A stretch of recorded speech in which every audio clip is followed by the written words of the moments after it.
ሰላም ቅዱሳን ሰላም ለእናንተ ይሁን። ዛሬ የምንማረው ትምህርት ስለ ይሁዳ በሽታዎችና ስለ ይሁዳ ክህደቶች ነው የምንማረው። እንግዲህ በጣም እግዚአብሔር እየረዳን በጣም ብዙ ተከታታይ ትምህርቶችን እያስተማርኩ ነው።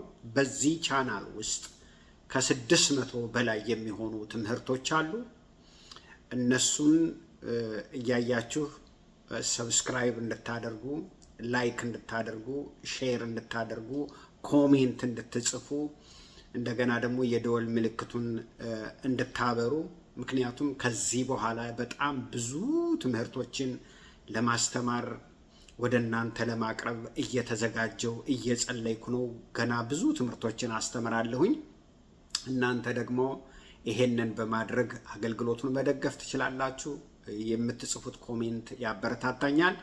እግዚአብሔር አምላክ ይባርካችሁ። ከዚህ አገልግሎት ጋራ በዚህ መቆም ትችላላችሁ ማለት ነው። ስለዚህ ዛሬ የምንማረው ትምህርት ስለ ይሁዳ ክህደትና ስለ ይሁዳ በሽታዎች ነው የምንማረው። ዛሬ እንጀምርና በሚቀጥለው ጊዜ ካለቀ ሌሎችንም ትምህርቶች እንማራለን።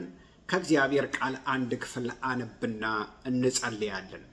እንግዲህ ዛሬ የማነበው የንባብ ክፍል መዝሙረ ዳዊት 109 ቁጥር 8ና እስከ 10 ያለውን በጌታ በኢየሱስ ክርስቶስ ስም አነባለሁ። ይሄ በዳዊት ውስጥ ሆኖ የእግዚአብሔር መንፈስ ስለ ይሁዳ የተናገረው ትንቢት ነው። ምን ይላል? ዘመኖቹ ጥቂት ይሁኑ፣ ሹመቱንም ሌላ ይውሰደው። ልጆቹም ድሃ አደግ ይሁኑ፣ ሚስቱም መበለት ትሁን።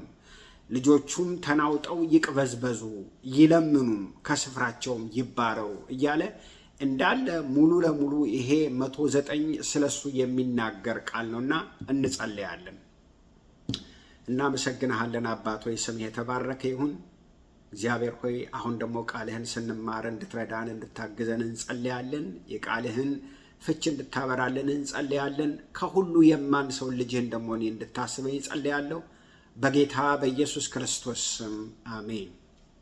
እግዚአብሔር አምላክ የተመሰገነ ይሁን። እንግዲህ የእግዚአብሔርን ቃል በምንማርበት ጊዜ የነቢያቱ ትንቢት፣ የሐዋርያቱ ስብከት፣ የካህናቱ መዝሙር በዘመናት መካከል ሁሉም መጽሐፍት በሙሉ የሚናገሩት ስለማን ነው? ስለ ኢየሱስ ክርስቶስ ነው። ከዘፍጥረት ጀምሮ እስከ ራእይ በሙሉ መጽሐፉ የሚያወራው ስለ ኢየሱስ ክርስቶስ ነው። ኢየሱስ ክርስቶስ ወደዚህ ምድር በመጣበት ጊዜ እንግዲህ ለቁጥር አዳጋች የሆኑ ተከታዮች ነበሩት። በጣም የሚወዱት ነበሩ። እንደገና ደግሞ እንደዚሁ በቁጥር አታካች የሆኑ ደግሞ ጠላቶችም ነበሩት። ከነዚህ መካከል እንግዲህ ብዙ ጠላቶች ቢኖሩትም የመጀመሪያው ፈርቀዳጅ ሆኖ የተነሳው የመጀመሪያው መከራው የሆነው ማን ነው? ይሁዳ ነው።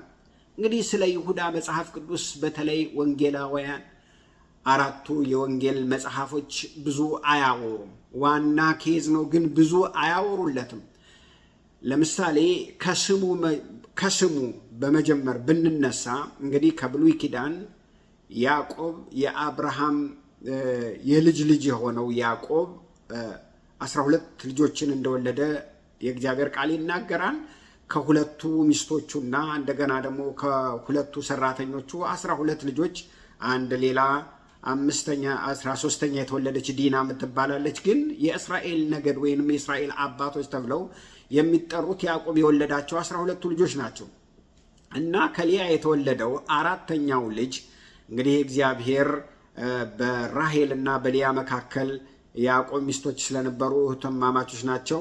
እርስ በርስ በጣም ይቀናኑ ስለነበረ በመውለድ በቃ ወደ ባሌ ይጠጋል፣ ባሌ ይወደኛል እያለች በጣም ብዙ በዚህ አካባቢ ብዙ ስም ታወጣ ስለነበረ አራተኛው ይሁዳ በሚወለድበት ጊዜ ምን አለች? እንግዲህ እግዚአብሔር በቃ ስላደረገልኝ እግዚአብሔርን አመሰግናለሁ ብላ ይሁዳ የሚል ስም ሰጠችው። እንግዲህ ይሁዳ በአይሁዳውያን ወይም በእስራኤል ዘንድ ለሴትም ለወንድም የሚወጣ ስም ነው።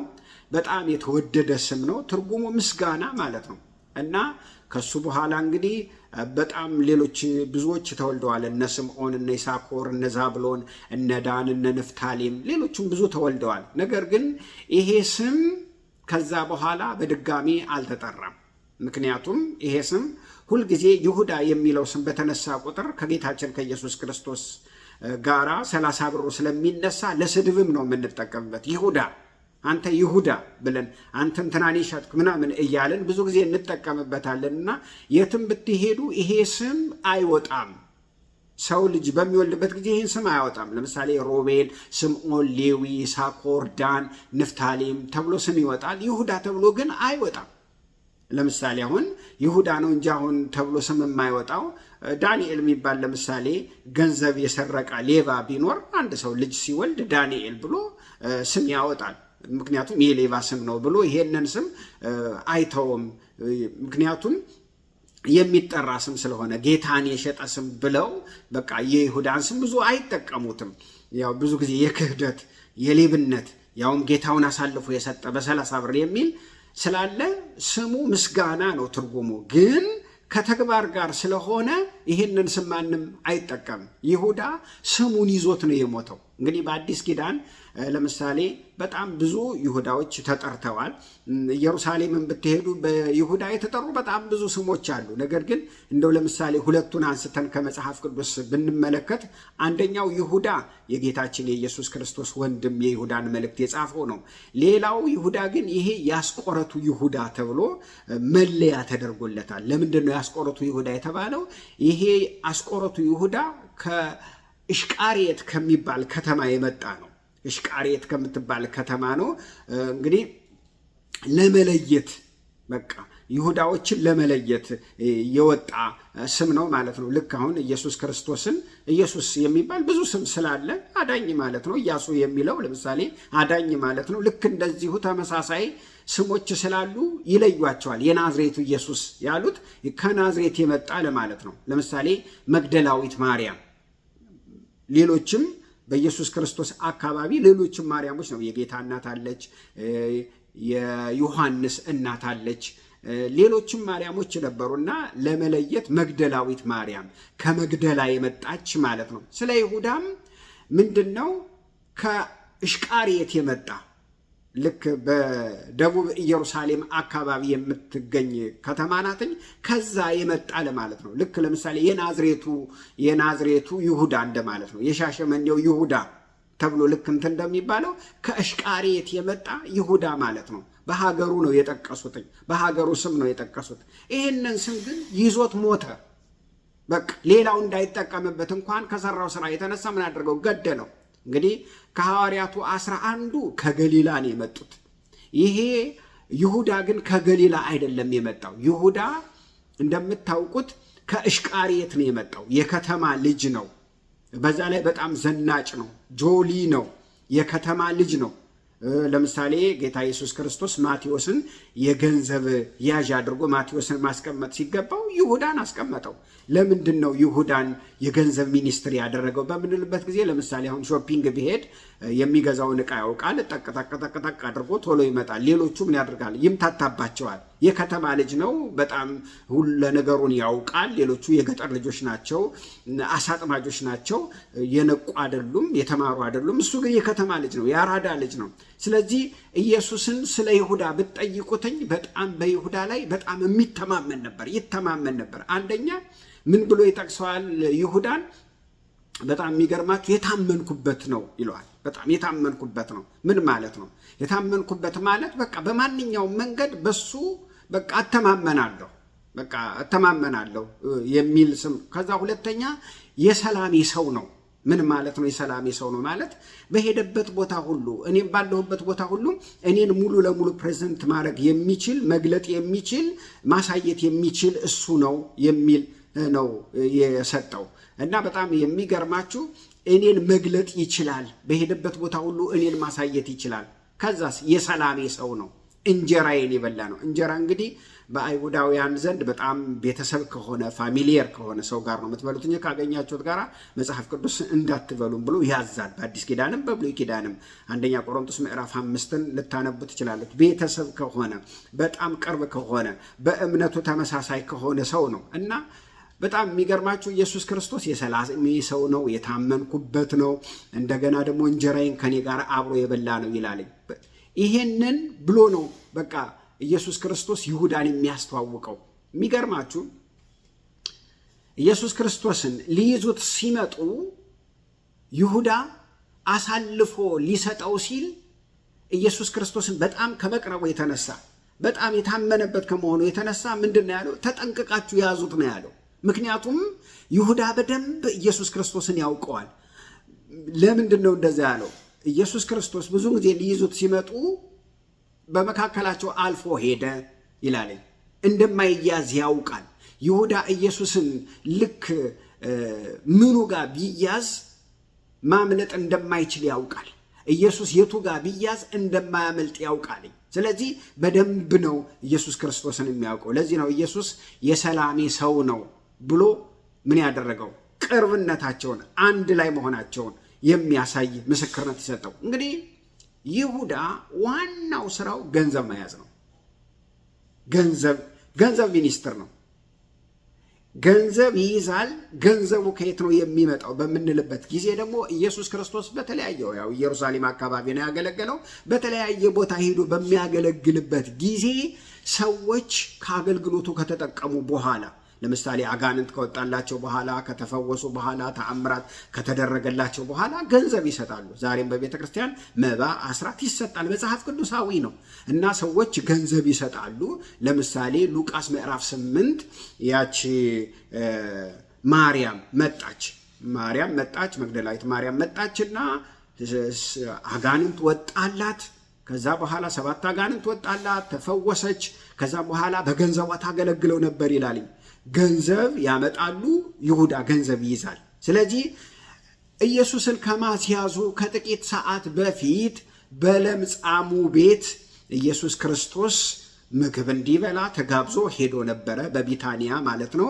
እዛ ይሁዳም አብሮ ሄዶ ነበረ። ሐዋርያትም ተከትለው ሄደው ነበረ እና አመንዝራዋ ማርያም መጣች። ከዛ በኋላ የ300 ዲናር ሽቶ አምጥታ ኢየሱስ ክርስቶስ እግር ላይ ሰበረችው። እግሩን አጠበች፣ በእንባዋ እግሩን አጠበች፣ በፀጉሯ ጠረገች። በጣም የሚገርም ነገር ሆነ። መጽሐፍ ቅዱስ ሲናገር እንግዲህ የአንድ ሰው መዳን በመንግስተ ሰማያት ታላቅ እልልታ፣ ደስታ ይሆናል ይላል ማቴዎስ 18 ላይ እንደምታውቁት። እና ይቺ እንግዲህ ማርያም ከበሽታዋ ከህመሟ እንደገና ደግሞ ስጋዋን ሸጣ ካመጣችው የ1 ዓመት ደሞዝ ነው ይላሉ የመጽሐፍ ቅዱስ አስተማሪዎች። ያንን ዋጋ ከፍላን ያመጣችው። ከዛ መታ ነፍሷን ስታድን፣ ይሁዳ ግን ከኢየሱስ ክርስቶስ ክትትል ትምህርት ላይ ተነስቶ ሂዶ በዚያ ነፍሱን አጣ። ወገኖቼ ወይ የሚገርም ነገር ነው። እዛው ቤት ማለት ነው። በጣም የሚገርመው ኢየሱስ የተሸጠው በ30 ብር ነው። ማርያም ግን ኢየሱስን እግሩን ለማጠብ 300 ዲናር ነው አምጥታ እግሩ ላይ የሰበረችው። በጣም እንግዲህ አስቡት። እሱ ኢየሱስን በ30 ብር ሲሸጥ፣ እሷ ግን በ300 ዲናር ነው እግሩን ያጠበችው። ኢየሱስ የዓለም ንጉሥ ነው።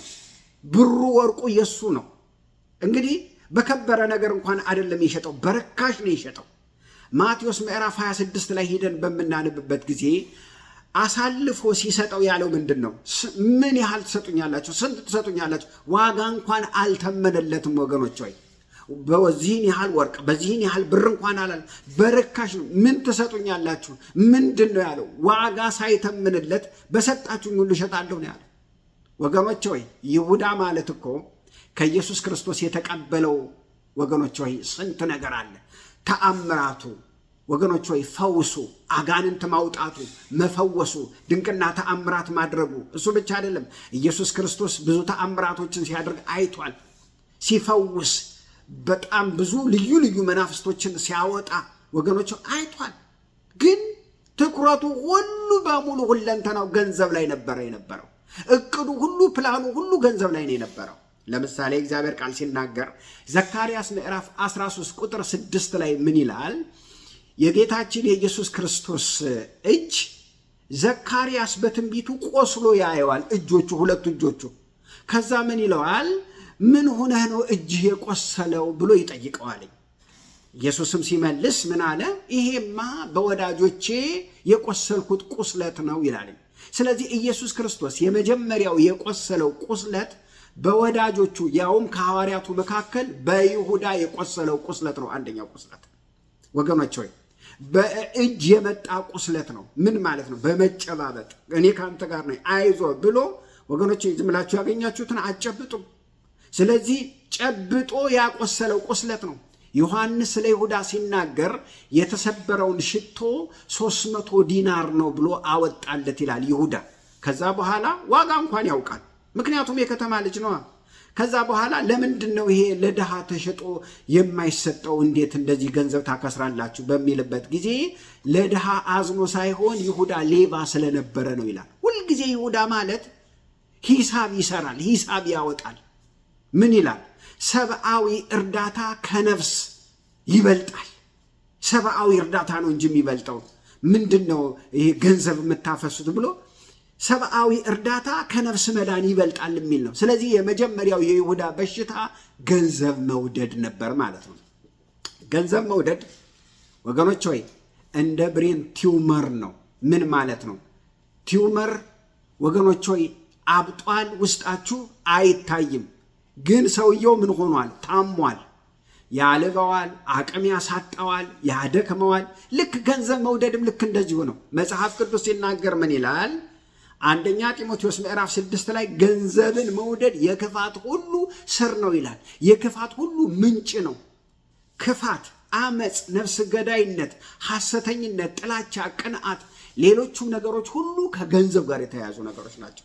ለምሳሌ በእኛ መካከልም በአብያተ ክርስቲያናትም በምትመለከቱበት ጊዜ ፍጭቱ፣ ግጭቱ፣ ጦርነቱ፣ እያንዳንዱ ነገር ያለው ከገንዘብ ጋር የተያያዘ ነው። ገንዘብ ባለበት በዚያ ምን አለ ወገኖች? ሁከት፣ ጥፋት አለ ወገኖች። ቤተሰብን፣ እናትን ከአባት፣ ዘመድን ከወዳጅ የሚለያይ ነገር ነው ወገኖች። ገንዘብ በጣም አደገኛ ነገሮች ናቸው። ስለዚህ ሰው ለሁለት ጌቶች ሊገዛ አይችልም ተብሎ የተጻፈው ለገንዘብና ለጌታ ነው። ለሰይጣን እንኳን አልተባለም። እንደ ጌታ ነው የተቀመጠው። ማቴዎስ 6 ላይ ይህን ልታገኙት ትችላላችሁ። ገንዘብ ጌታ ሆኖ ተቀምጧል። ከክርስቶስ ኢየሱስ ቀጥሎ ሊገዛ የሚችል ገንዘብ እንደሆነ መጽሐፍ ቅዱስ ይናገራል። ወገኖቼ ገንዘብን መጠማት በሽታ ነው፣ በሽታ ነው። ግን ሰው ገንዘብን ሲወድ የምን ሲምፕተም ይታይበታል? ምንድን ነው የሚታይበት ካላችሁ፣ ልክ ወባ ለምሳሌ ሰውን በሚይዘው ጊዜ ያንቀጠቅጠዋል፣ ያልበዋል፣ ይደክመዋል፣ አቅም ያሳጠዋል። እና ገንዘብ መውደድ ያለበት ሰው ልክ እንደዚህ ነው። በቃ ስሜቱ ይረበሻል። ሰው ምናምን የሚባል ነገር አይደለም ዋና ዓላማው። እናት፣ አባት፣ ዘመድ ምናምን በቃ ገንዘብ ላይ ከሆነ በጣም ችግር ላይ ይፈጠራል ማለት ነው። ሁለንተናው ይቀየራል ማለት ነው የገንዘብ ማንነት። ታዲያ ገንዘብ ብዙውን ጊዜ በጤንነት መንገድ ይመጣል። ጤና ባልሆነ መንገድ ሲመጣ በመጀመሪያ ገንዘብ መውደድ ማለት ሰውና አለማመን ሲጋቡ የሚወለድ ልጅ ነው። ይሄን ነው ሊገልጸው የሚችል። ምን ማለት ነው? ነገ እንደሚኖር እርግጠኛ የሚሆን ሰው የሚፈልገው ነገር አይደለም። በቃ ነገ እንዴት ሆናለሁ፣ በቃ ነገ እንደማልኖር ነው በቃ የሚል አይነት ስሜት ነው የሚገባበት። ነገ እንደሚኖር እርግጠኛ ያልሆነ ሰው ነው እዚህ ጣጣ ውስጥ የሚገባው ማለት ነው። ነገ የሚኖረው በእግዚአብሔር ላይ ባለው እምነት ሳይሆን ኪሱ ውስጥ ገንዘብ ካለ ብቻ እንደሆነ እንደሚኖር ያስባል። ሰው ገንዘብ እወዳለሁ ብሎ አይናገርም። በሕይወቱ ግን ገንዘብ እንደሚወድ ያሳያቸዋል። ገንዘብ የሚወድ ሰው በጥጋብ ጊዜ ስለ ረሃብ ያቃስታል። በሙላት ጊዜ ስለ ጉድለት ያለቅሳል። ጠግቦ ቢርበኝስ ብሎ ያቃስታል። ሞልቶ ቢጎድልስ እያለ ያለቅሳል። ነገ ምን ሆናለሁ ይላል። የእግዚአብሔር ቃል ሲናገር ግን ነገ ያንተ አይደለችምና በነገ ላይ አትጨነቅ፣ ነገ ክፋቱ ይበቃዋል ይላል። ገንዘብ የሚወድ ሰው አሁን እግዚአብሔር የሰጠውን ደስታ ኢንጆይ ማድረግ አይችልም። ሰው የመጨረሻውን ቴስት ማድረግ ከፈለጋችሁ ሰውን ገንዘብ ላይ ያለውን አመለካከት ተመልከቱ። ገንዘብ ላይ ተፈትኖ ከወደቀ አንድ ሰው በሁሉ ነገር ወድቋል። ገንዘብ የሚወድ ሰው ብዙውን ጊዜ እዩትኝ። ለምሳሌ አንድ ድሃ መጥቶ እባክህ እርቦኛል፣ ቸግሮኛል ቢለው ምንድነው የሚሰጠው መልስ? እንዴ ችግር አለ አይደል? ሰርተህ አትበላም ነው የሚለው። ግን መጽሐፍ ቅዱስ ለሚለምን ስጥ ነው የሚለው መጽሐፍ ቅዱስ። አያችሁ፣ ብዙ ሰው ስለ ገንዘብ ብሎ የተለያየ አደጋ ውስጥ ገብቷል። የተለያየ ሲስተም ውስጥ ገብቷል። ልንገራችሁ፣ ገንዘብ አልጋ ይገዛል እንጂ እንቅልፍ አይገዛም። ገንዘብ ቤት ይገዛል እንጂ ቤተሰብ አይገዛም። ገንዘብ ካርድ ይገዛል እንጂ ጤና አይገዛም። ወገኖች ሆይ መንፈስ ቅዱስ ያለው ነው እንጂ ሁሉ ነገር ያለው ገንዘብ ያለው አይደለም። ሁሉ ነገር ያለው ገንዘብ ከእግዚአብሔር መንግስት ያርቃል። መጽሐፍ ቅዱስ ሲናገር አንድ ባለጸጋ ወደ ኢየሱስ ክርስቶስ መጣ። መንግስተ ሰማያት መግባት ፈልጋለሁ አለው። ያለህን ሽጥና ተከተለኝ ሲለው ምን አለ?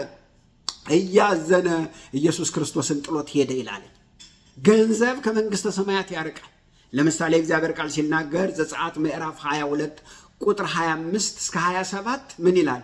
ድሃ አደጉ የኔ ነው ይላል። ድሃው የኔ ነው፣ ድሃው የኔ ነው። እኛ ብዙ ጊዜ ሀብታም ሲሆን፣ ባለጸጋ ሲሆን፣ ባለስልጣን ሲሆን፣ ቆንጆ ሲሆን ነው የኔ ነው የምንለው።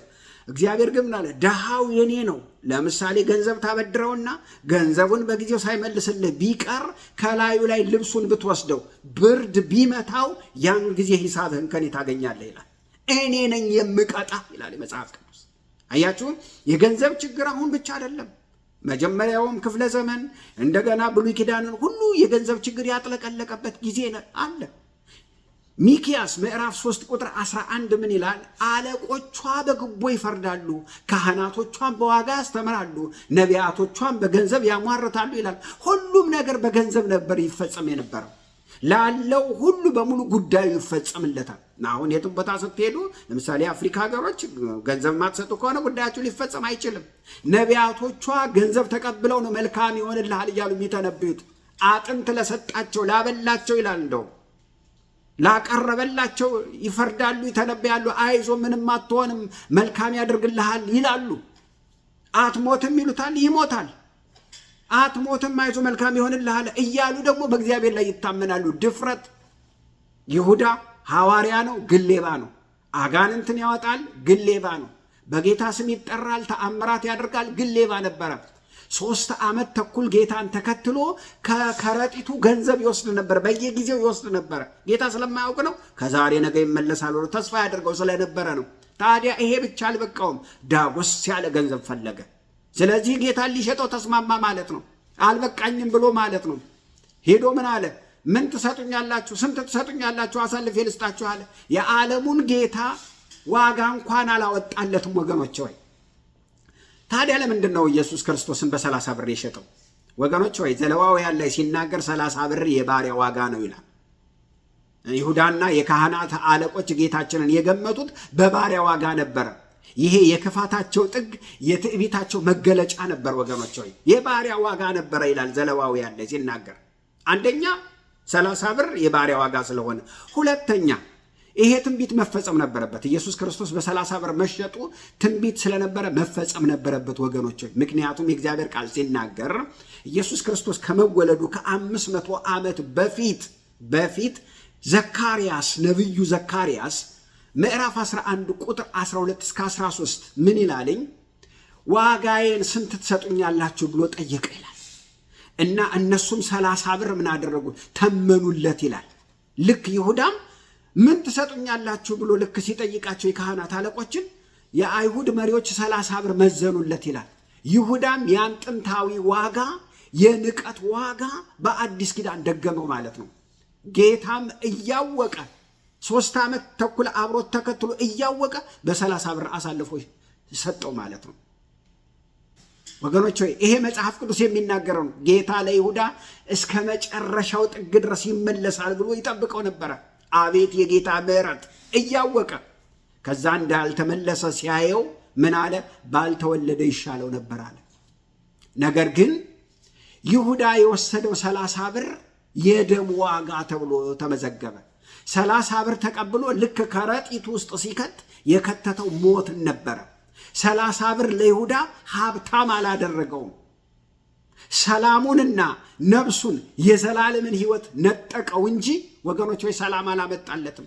ገንዘብ ወገኖች ሆይ ነፍስን የሚበላ ነው፣ ለማንም አይራራም። ወገኖች ሆይ ጌታችን በ30 ብር ተሸጠ፣ እኛን ከኃጢአት ባርነት ነፃ አወጣ። እርሱ የባሪያ ዋጋ ተከፈለው፣ እኛን ግን የልጅነትን ክብር አጎናጸፈን። ወገኖች ሆይ ይሁዳ ጌታውን ሸጠ፣ ጌታችን ግን ለእኛ ራሱን አሳልፎ ሰጠ። ጌታ ይመስገን። የመሸጡ ምስጢር ለእኛ የመዋጀት ምክንያት ሆነ። 30 ብሩ የክህደት ማህተም ሆነ ማለት ነው። 30 ብር ኪስ ውስጥ አስቀመጠ። ነገር ግን 30 ብር ኪስ ውስጥ አስቀምጦ በጸሎተ ሐሙስ ከጌታ እጅ ይጎርስ ነበረ። በጌታ እጅ እግሩ ይታጠብ ነበረ። ወገኖች ሆይ ለምንድን ነው ጌታችን እያወቀ የይሁዳን እግር ያጠበው? ያጠበበት ምክንያት አንደኛ በእኔ ላይ መድሎ አደረገ ብሎ ሰበብ እንዳያመጣ ነው። ሌሎቹን ሲያጥብ እኔን መቼ አጠበ እንዳይል ማለት ነው። ሁለተኛ በትህትናና በዝቅተኝነት መንፈስ ልቡን ለመስበር ነበረ። ነገር ግን ይሁዳ ትህትና ሳይሆን ጥፋትን መረጠ። ከራት በኋላ ስጋና ደሙን ወሰደ። ይህ ሁሉ ጌታ እየታገሰ እያወቀ እኮ ነው። ይሁዳ ወገኖች ሆይ ከዛ በኋላ ከጌታ ያንን ቂጣ ከተቀበለ በኋላ አልተመለሰም። ሰይጣን ሰለጠነበት። ዮሐንስ ወንጌል ምዕራፍ 13 ላይ ቂጣውን ከተቀበለ በኋላ ሰይጣን ገባበት ይላል። እያችሁ ጌታ እስከ መጨረሻው ምን እያደረገው ነው? ፕሮቴክት እያደረገው ነበረ። ይሁዳ ለንስሐ የነበረውን ማንነት ሙሉ ለሙሉ በሩን ዘጋው። ከዛ ምን አለ ጌታ? በላሁን የምታደርገውን ሂድ አድርጋለሁ። ሂድ፣ አሁን ማድረግ ያለብህን ሂድ አድርጋለሁ። ወገኖች ይሁዳም ምን አደረገ? ወገኖች ሆይ ምቹ ጊዜ ይጠብቅ ነበር ይላል። ምቹ ጊዜ ይጠብቅ ነበር። ዮሐንስ ሲነግረን ምን አለ? በሌሊት መጣ ይላል። ምክንያቱም ምቹ ጊዜ ሌሊት ስለሆነ በሌሊት መጣ ይላል።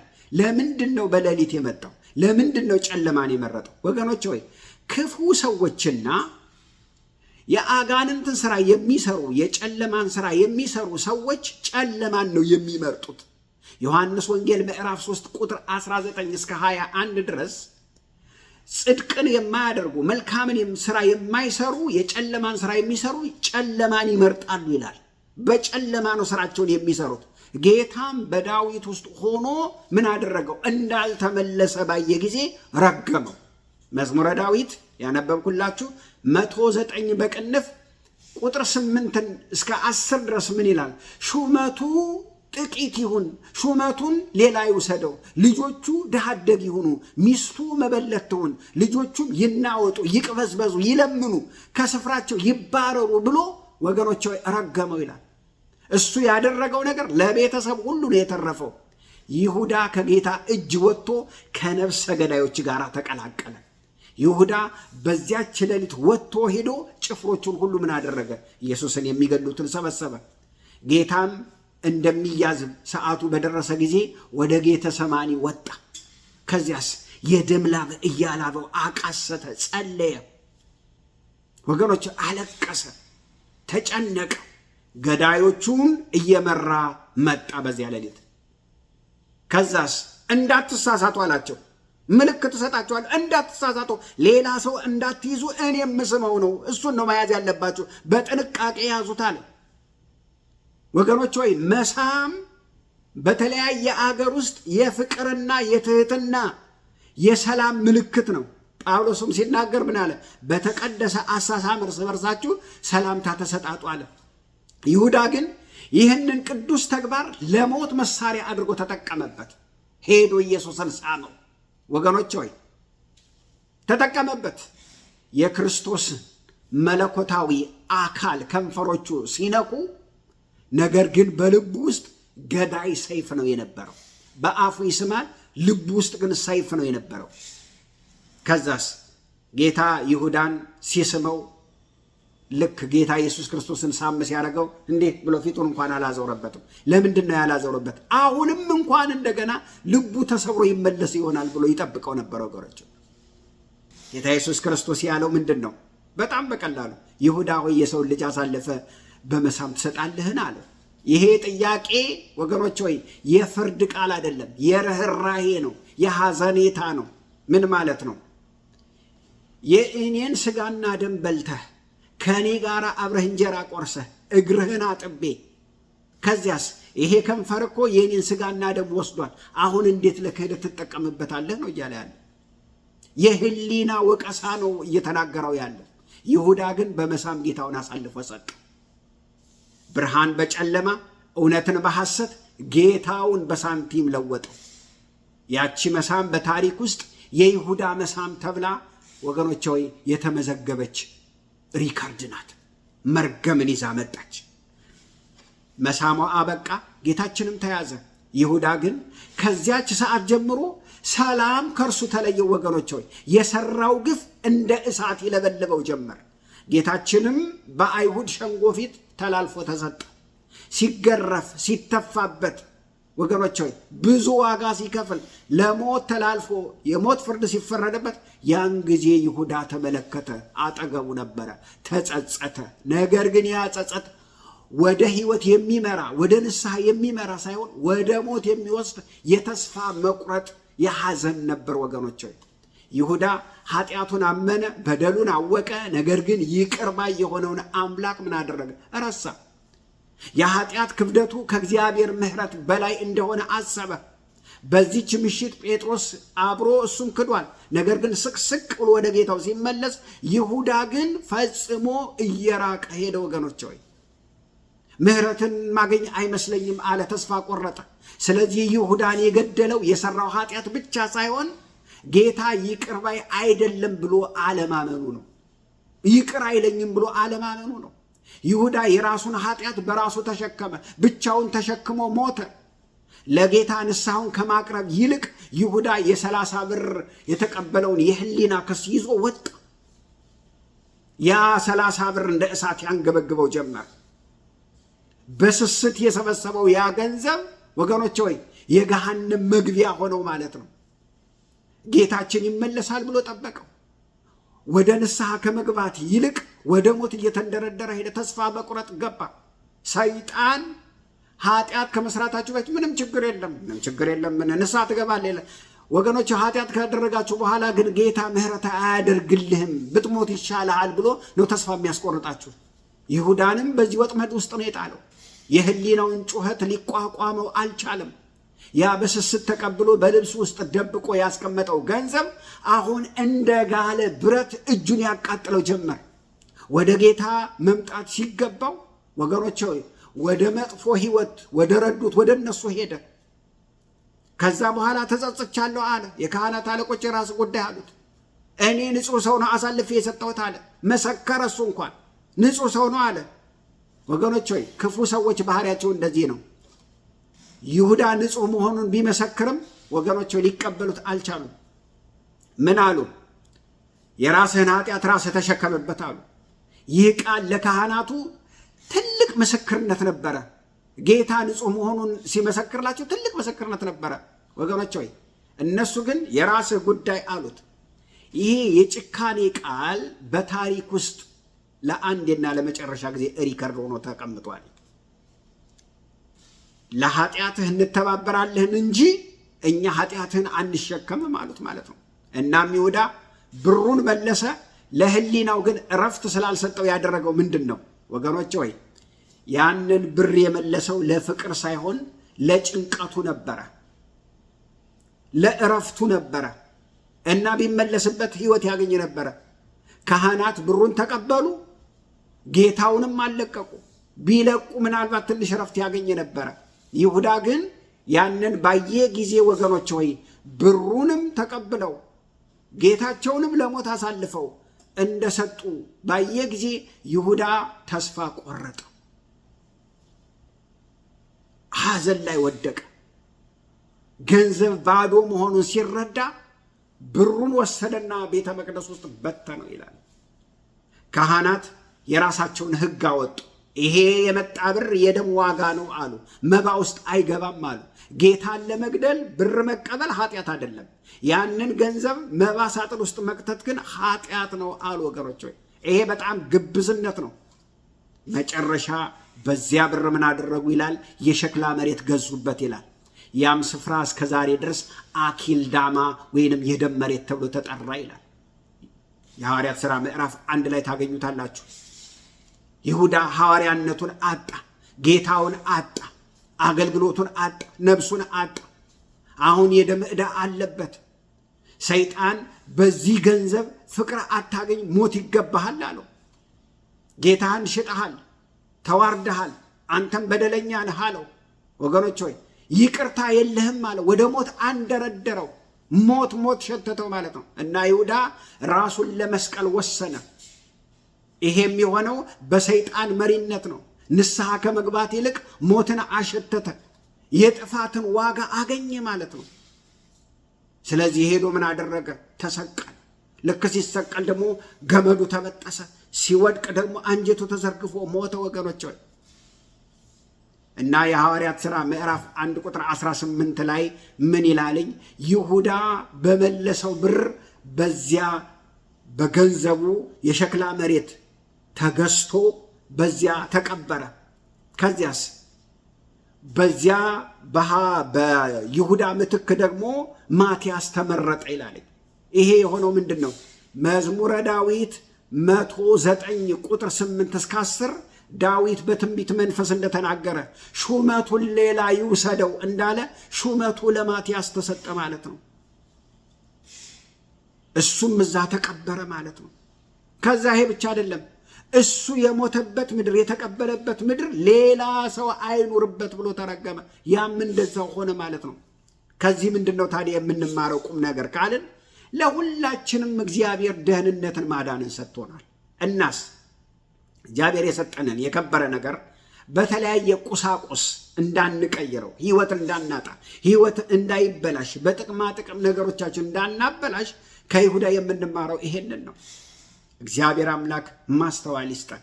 በሚቀጥለው ጊዜ እንቀጥላለን። እግዚአብሔር ይባርካችሁ። ወዳችኋለሁ። እንጸልያለን። እናመሰግንሃለን። ስም የተባረከ ይሁን። ስለ ረዳህን ተመስገን። በጌታ በኢየሱስ ክርስቶስ ስም አሜን። ተባረኩ።